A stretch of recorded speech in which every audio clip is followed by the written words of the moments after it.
Fala pessoal, tudo beleza? Professor Roberto Guimarães chegando para falar com vocês sobre a chegada da família real no Brasil, 1808 especificamente. Vocês podem ver aqui a imagem do Dom João, aqui as caravelas atracando no Porto do Rio de Janeiro, mas antes de falarmos disso, dessa vinda, da chegada da família real ao Brasil, não tem como desassociar Napoleão. Napoleão foi figura-chave para isso. Professor, mas quem era Napoleão? Napoleão, gente, é um imperador francês, que tinha uma aspiração de dominar toda a Europa. Só que ele tinha um grande problema, um pedregulho no sapato, chamado Inglaterra, que era até então um país muito forte economicamente e muito forte militarmente. Ele não tinha força para derrotar a Inglaterra. Então, assim, para tomar toda a Europa e manter o seu plano vivo, ele teria que derrotar a Inglaterra. Como ele não tinha ainda estrutura para isso, um general estrategista, inteligente, ele criou uma ideia mirabolante, que era bloquear economicamente toda a Europa da Inglaterra. Como vocês podem ver, tem uma listrinha aqui, uma listra roxa, que é como se fosse um bloqueio hipotético aqui, isolando toda a Europa da Inglaterra, que é uma ilha que fica aqui acima. Isolando economicamente a Inglaterra, ela ficaria enfraquecida, fraca. Ela não teria dinheiro, subsídio para manter uma guerra contra Napoleão. Só que aí, gente, tem um probleminha, tem uma vírgulazinha, uma letra miúda. Que letra miúda é essa? Que vírgulazinha é essa? Portugal. Portugal é amicíssima, parceiraça, fechamento da Inglaterra. Economicamente falando, as duas eram parceiras. Tanto é que anteriormente tinha sido assinado o Tratado de Methuen, ou Methuen, como queiram, que era o Tratado de Panos e Vinhos, onde a Inglaterra venderia a manufatura, o tecido mais barato para os portugueses venderiam o vinho mais barato aos ingleses. Então eram parceiros. Então tem um problema. Dom João, então, tem que resolver esse problema. Recebeu a ordem de que ele não pode comercializar com a Inglaterra. Dom João, então, pega seu celular, hipoteticamente, para que você entenda, e manda um zap lá para o primeiro-ministro inglês. Fala, primeiro-ministro, tranquilidade? Como está a família? Tudo bem? Tranquilo? Em inglês, muito frio, né? Bem, olha, eu estou com um problemão aqui, Napoleão está querendo invadir meu país, está dizendo que se eu não cortar ligações com vocês, comercialmente falando, ele vai invadir aqui, ele vai tomar o trono, e aí o que eu faço? Aí o Lorde inglês, com toda aquela sua educação inglesa, já te respondo. Sucinto, áudio de 3 segundos. O João então fica desesperado, imagina, quer resposta, coisa toda, sangue latino, ele quer a resposta mais rápido possível.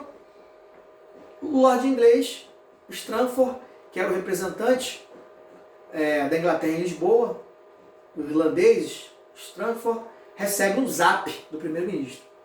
Stranford, avisa Dom João para que ele fuja para a colônia mais próspera dele e nós vamos escoltá-los. Um abraço. Simples e rasteiro. Então coube a Lord Stranford a convencer Dom João a se preparar para vir para o Brasil. Então, gente, olha só. Olha aqui uma decisão externa, uma decisão que estava totalmente fora de conjuntura, permitiu com que a família real viesse para o Brasil. Bom, diz as más línguas que foi mais fácil guardar o segredo da vida para cá de Napoleão do que guardar para a dona Carlota Joaquina, que se soubesse não viria, hein? Não viria. Então, assim, ele teve que vir para o Brasil. Dizem alguns historiadores que quando as tropas napoleônicas chegam em Portugal, quando olham para o mar, vê os navios portugueses em alto mar, aí surge a expressão, ficaram a ver navios, porque Dom João conseguiu enganar Napoleão. Gente, o povo português, coitado, ficou lançando a própria sorte. As cortes vieram. Alguns historiadores dão um número de 15 mil nobres, por exemplo. E os caras vieram para cá, gente, assim, trouxeram riquezas, trouxeram coleções, bibliotecas, livros, porque assim, não se tinha uma ideia se um dia eles voltariam a Portugal. Então vieram para ficar mesmo. Então a corte veio, a corte portuguesa. Só que é o seguinte, pessoal, o Brasil, Se você acha que o Brasil hoje não tem estrutura, por exemplo, Rio de Janeiro choveu, enchente. Imagine aqui, gente. Não tinha estrutura para receber 15 mil pessoas. Imagine. Não tinha como. Então, assim, as poucas casas que se tinham no centro do Rio de Janeiro, elas foram tomadas dos seus proprietários. Era colocado na porta deles uma inicial. PR, Príncipe Regente, ou propriedade do rei.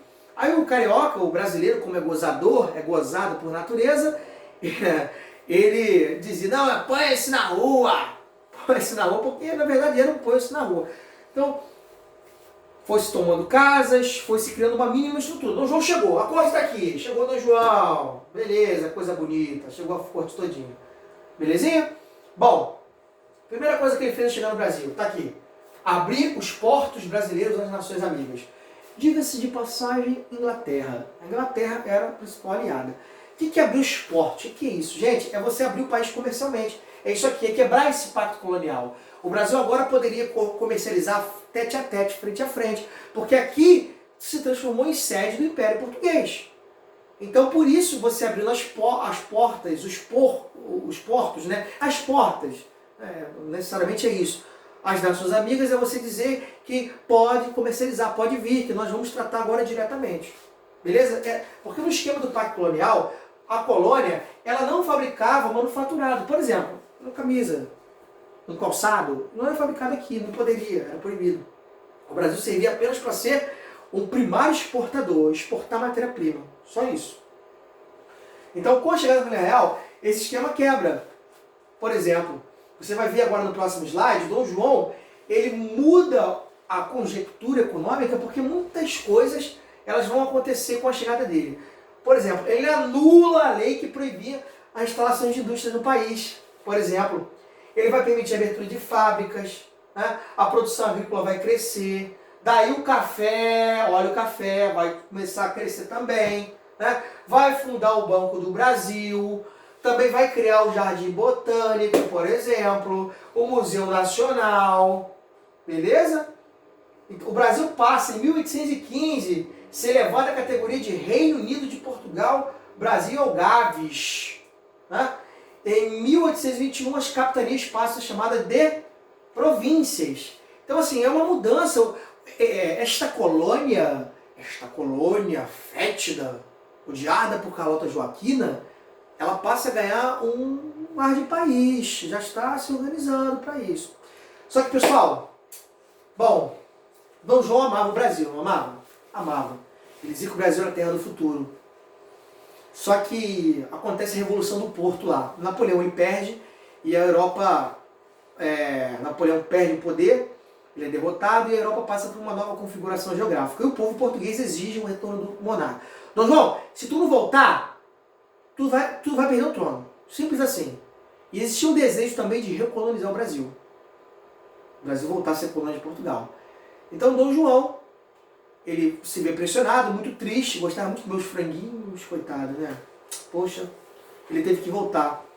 Dona Carlota Joaquina vibrou. Dizem as más línguas aí que ao sair ela tirou os calçados e bateu assim, falou, desta maldita terra, não levo nem poeira. Para ela foi o auge, foi a glória. Eu nunca imaginava que voltaria para a Europa, por exemplo.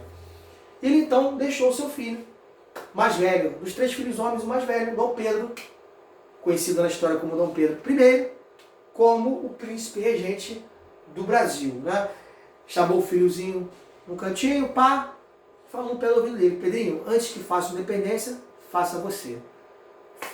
Foi, na verdade, talvez para a tristeza de muitos, o adeus do pai com o filho, né? Porque quando Pedro volta a Portugal, o pai já está morto.